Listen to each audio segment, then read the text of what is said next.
Ang mga manggagawang ito ay naghahanap ng anumang mga depekto sa tela ng mainit na hangin ito. Lobo dahil kapag nasa impuwid na ay maaaring humantong sa sakuna. Kaya nila inilalagay ang tela sa pamamagitan ng stress na ito. Test pero hindi lang lobo yun. Nangangailangan ng masusing kalidad, kontrolin ang pagtaas sa burner o isang pole. Sa basket, pagpupulong ay maaaring maging tulad ng delikado, parang puzzle ang mga ito. Ang mga piraso ay dapat na nakahanay sa perpektong sandaling makumpleto ang mahinit ng hangin na ito. Ang lobo ay ibebenta ng kasing dami, €150,000. Kaya paano ang higit sa 1,000 kilogram ng tela at lumutang ang kahoy sa kalangitan at bakit? Itong mga lobo kaya mahal mula pa noong unang tao.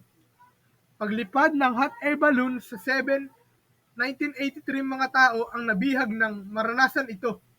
Nag-aalok ng mga tagagawa ngayon tulad ng Ultra Magic Balloon sa Catalonia, Spain.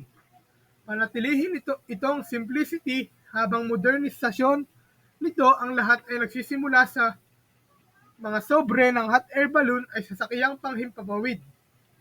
Kaya dapat naingat na sundin ang mga tagagawa. Mga regulasyong itinakda ng aviation ng pamahalaan. Mga ahensya hanggang sa tela ang lobo ay gawa sa Ultramagic ay gumagamit ng espesyal na lobo. Grade polyester at nylon fabrics coated sa silicone para sa kanilang lumalaban sa init, antifungal at matibay. Mga manggagawa sa ari-arian tulad ni Monica Murat, siyasatin ang tela at isailalim ito sa mga pagsubok sa stress na tinitiyak na ito ay napunit, lumalaban at matibay. Pinutol ng mga manggagawa ang mga pahabang piraso ng tela, tinatawag na G na itatahi sa panghuling round balloon envelope standard. Gore ay pinutol sa pamamagitan ng kamay, samantalang ang karamihan ay komplikadong mga hugis at mga elemento ng disenyo ay tapos na sa isang laser cutting machine na pinuputol lang ang mga piraso ng sobre. Naaaring kumuha ng linggong nagtatrabaho si Gono bilang isang mananahi sa Ultramagic sa loob ng 37 taon. Isa siya sa 20 tinatahi niya ang G sa mga piraso ng load tape at ito ay matibay na upuan. Parang sinturon ng mga piraso na tumutulong sa pagdadala ng bigat ng hot air balloon. At pinipigilan ang strain sa karanasan ni Tela Gono na makita ang ginagawa siya ng mga lobo. Napakahalaga. Adriana Yadu, isang ininyero sa Ultramagic at isa sa mga ERS, nang sabi ng founder na ang pananahi ay ang kasanayan na may pinakamalaking epekto sa kalidad ng pinakamahirap na bahagi na proseso ay seeing the envelope, and it's basically dahil ang tela ay napakahirap. Pagtrabaho kasama at ito ay tumatagal ng dalawang taon o tila diin upang bumuo ng isang kumpletong lobo sa pamamagitan ng sarili niya. Ang sobre na nag-iisa, 50% ng gastos at mas malaki ang lobo, mas maraming tela na kailangan, kaya mas mahal yan. Mga sobre para sa pinakamaliit na tatlo, maaaring tumagal ng 2 linggo bago gawin ang mga lobo. Ang halaga ng huling lobo sa 30,000 euro, ngunit pinakamalaki sa Ultramagic. Ang mga balloon envelope ay nangangailangan ng hanggang 2 buwan ng trabaho. Maaari silang humawak ng 29 na tao at gastos. €150,000 ang mga kahilingan sa custom na disenyo ay hahantong sa tumaas ang presyo. Mas mataas habang itinatayo ni Consuelo ang sobre, ang mga hinyero ay nagtatrabaho sa iba. Mahalaga sangkap ang burner. Ang mas maliliit na lobo ng system ay nangangailangan ng 2 mga burner habang kailangan ng mas malaki. 4 na Ultramagic subcontracts nito. Nagdidisenyo ang burner ngunit pinagsama-sama ang mga bahagi. In-house karamihan sa mga hot air balloon ay gumagamit ng likido, propane na naglalakbay sa pamamagitan ng superheated coils. Nagpapasingaw dito. Ang isang pilot light ay nag-aapoy sa gas at sa pagpapainit ng apoy ang hangin sa loob ng lobo. Ang mainit na hangin na ito ay mas magaan kaysa sa mas malamig rin sa labas ng lobo na binuhat ito. Maingat na binabalot ng mga inhinyero ang mga coils sa isang spiral at ikonekta ito sa gasolina ng tangke. Sinusuri nila ang pagtagas ng gas sa pamamagitan ng pag-spray ng tubig na may sabon na nagsisindi sa burner at pagsisiyasat para sa anumang mga bula ay sinusuri din nila kung may anumang mga labi na maaaring hadlangan ang burners sa pag-andar tulad ng sa sobre.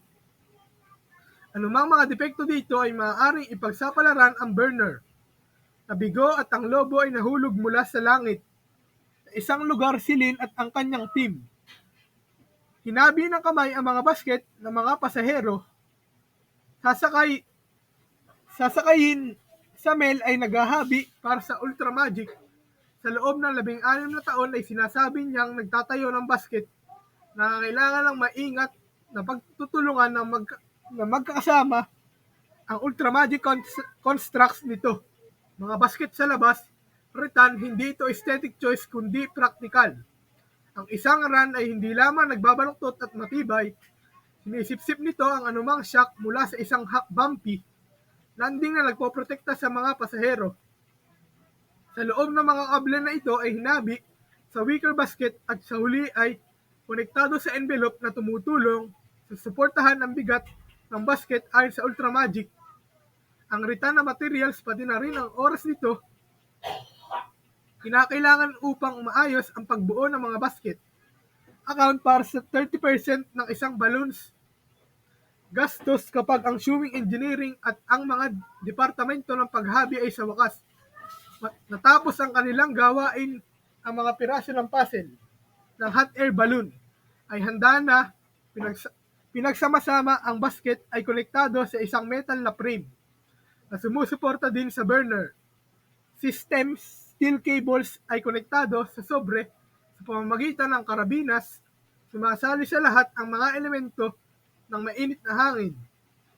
Balloon pagkatapos ay oras na upang siyasatin ang lobo.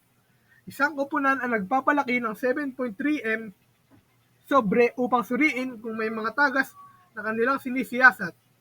Bawat pulgada ng rope, cable at tela para sa anumang mga depekto na maaaring napalampas produksyon kung ang lahat ay hanggang sa par ang basket ay binaliktad patayo ang mga burner ay sinisindihan at lobo ay handa na. Nakikita ng Fly Ultra Magic ang pagtaas ng demand, lalo na sa mga bansang dumarami. Turismo ang kumpanya ay nagbebenta ng kanyang mainit na hangin. Mga lobo sa mga individual na mamimili, gayon din mga kumpanyang naghahanap upang mag-alok ng komersyal na lobo. Ridge ito ay isang koponan ng halos 70 paggawa, mga 100 hot air balloon sa isang taon.